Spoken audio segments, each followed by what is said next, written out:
नमस्कार, आप देख रहे हैं आचरण न्यूज, हर कदम आपके साथ। मैं हूं दीवा शर्मा। आइए जानते हैं आज की कुछ बड़ी खबरें।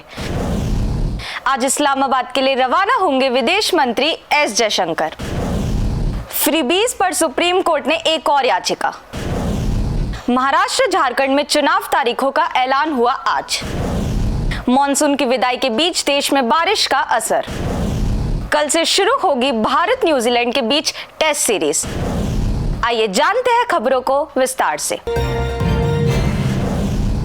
आज इस्लामाबाद के लिए रवाना होंगे विदेश मंत्री एस जयशंकर। एससीओ की बैठक में लेंगे हिस्सा। भारत के विदेश मंत्री एस जयशंकर आज संघाई सहयोग संगठन के सम्मेलन में भाग लेने के लिए पाकिस्तान पहुंचेंगे।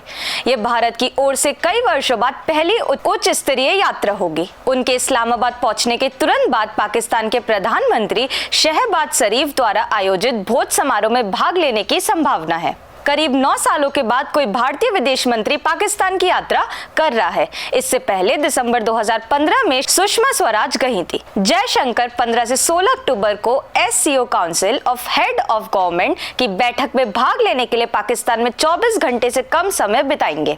जयशंकर ने हाल ही में कहा था कि भारत अपने पड़ोसी पाकिस्तान के साथ अच्छे संबंध रखना चाहता है, लेकिन सीमा पार आतंकवाद को नकारते हुए ऐसा संभव नहीं है। भारत और पाकिस्तान के संबंध पुलवामा आतंकी हमले के बाद गंभीर तनाव में है, जब भारत ने 2019 में बालाकोट में जैश-ए-मोहम्मद के ठिकानों पर हमले किए। इसके बाद 5 अगस्त 2019 को जम्मू कश्मीर की विशेष शक्तियों को वापस लेने के संबंध और बिगड़ गए। हालांकि पाकिस्तान ने भारत के साथ राजनयिक संबंधों में कमी की है। भारत लगातार सामान्य पड़ोसी संबंधों की इच्छा व्यक्त करता रहा है। मई 2023 में पाकिस्तान के पूर्व विदेश मंत्री बिलावल भुट्टो ने गोवा में एससीओ बैठक में भाग लेने के लिए भारत का दौरा किया था। फ्रीबीज पर सुप्रीम कोर्ट ने एक और याचिका। अदालत ने चुनाव आयोग से जवाब मांगा। फ्रीबीज को लेकर दाखिल नई याचिका पर सुप्रीम कोर्ट ने चुनाव आयोग को नोटिस जारी कर जवाब मांगा है। सुप्रीम कोर्ट ने चुनाव प्रचार के दौरान राजनीतिक दलों के मुफ्त सामान फ्रीबीज देने के वादे को रिश्वत घोषित करने की मांग वाली याचिका पर केंद्र और भारतीय चुनाव आयोग को नोटिस जारी किया है। याचिका में यह भी अनुरोध किया गया है कि चुनाव आयोग ऐसे वादों पर अंकुश लगाने के लिए तत्काल कदम उठाए। साथ ही कोर्ट ने याचिका को मूल याचिका के साथ संलग्न किया। इससे पहले बीजेपी नेता और वकील अश्विनी कुमार उपाध्याय ने याचिका दायर कर रखी है। लोकसभा और विधानसभा चुनाव में मुफ्त सामान देने का कई पार्टियां वादा करती हैं। अब फ्रीबीज को लेकर एक नई याचिका दायर की गई है। कोर्ट में दाखिल की गई याचिका में कहा गया है कि चुनाव से पहले राजनीतिक पार्टियां जनता से जो मुफ्त की स्कीमें का वादा करती हैं, उसको रिश्वत घोषित किया जाना चाहिए। साथ ही वोटर को नकदी देने को लेकर जो वादा किया जाता है उस पर एक्शन लेना चाहिए। याचिका में मांग की गई है कि चुनाव से ठीक पहले ऐसी मुफ्त की स्कीमें के ऐलान पर रोक लगनी चाहिए। सुप्रीम कोर्ट ने इस याचिका को लंबित मामलों के साथ जोड़ दिया है। फ्रीबीज मुद्दे को लेकर सुप्रीम कोर्ट में कई याचिका लगाई गई हैं। 2 मुख्य याचिका है। नई याचिका कर्नाटक के शशांक जे श्रीधर ने दाखिल की। वही 2022 में बीजेपी नेता अश्विनी उपाध्याय फ्रीबीज के खिलाफ एक जनहित याचिका लेकर सुप्रीम कोर्ट पहुंचे थे। महाराष्ट्र झारखंड में चुनाव तारीखों का ऐलान आज। वायनाड समेत लोकसभा 13 राज्यों की 49 विधानसभा सीटों पर भी उपचुनाव। चुनाव आयोग आज महाराष्ट्र और झारखंड में विधानसभा चुनाव की तिथियों की घोषणा करेगा। मुख्य चुनाव आयुक्त राजीव कुमार इस संबंध में दोपहर 3:30 पर प्रेस कॉन्फ्रेंस करेंगे। महाराष्ट्र में एक ही चरण में मतदान होने की संभावना है, जबकि झारखंड में 5 चरणों में वोटिंग हो सकती है। महाराष्ट्र विधानसभा का कार्यकाल 26 नवंबर 2024 को समाप्त हो रहा है। वहीं झारखंड का कार्यकाल 5 जनवरी 2025 को खत्म होगा। इन दोनों राज्यों के चुनाव के साथ साथ 3 लोकसभा और 13 राज्यों की 49 विधानसभा सीटों पर भी उपचुनाव हो सकते हैं। केरल की वायनाड सीट राहुल गांधी के इस्तीफे, महाराष्ट्र की नांदेड़ सीट कांग्रेस सांसद और पश्चिम बंगाल की बसिरहाट सीट तृणमूल सांसद के निधन के कारण खाली हुई है।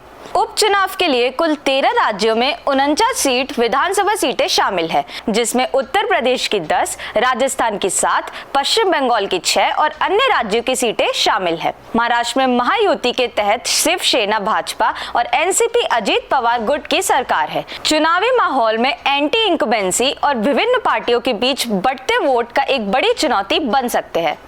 2024 में लोकसभा चुनाव में महाराष्ट्र की 48 सीटों में इंडिया गठबंधन ने 30 और एनडीए ने 17 सीटें प्राप्त की। बीजेपी को 9, शिवसेना को 7 और एनसीपी को केवल 1 सीट मिली। भाजपा के लिए ये आंकड़े चिंताजनक है क्योंकि उसे 2019 की तुलना में 23 सीटों का नुकसान हुआ है। इस बार भाजपा की सीटें 60 के आसपास सिमटने की संभावना है। विपक्षी गठबंधन के एक सर्वेक्षण के अनुसार महाराष्ट्र की 288 सीटों में एमवीए को 160 सीटें मिलने की संभावना जताई गई है। मॉनसून की विदाई के बीच देश में बारिश का असर। तमिलनाडु में स्कूल कॉलेज बंद, 8 फ्लाइट कैंसिल की गई। देश के कई हिस्सों में मॉनसून की वापसी हो चुकी है, लेकिन इसका प्रभाव अभी भी जारी है।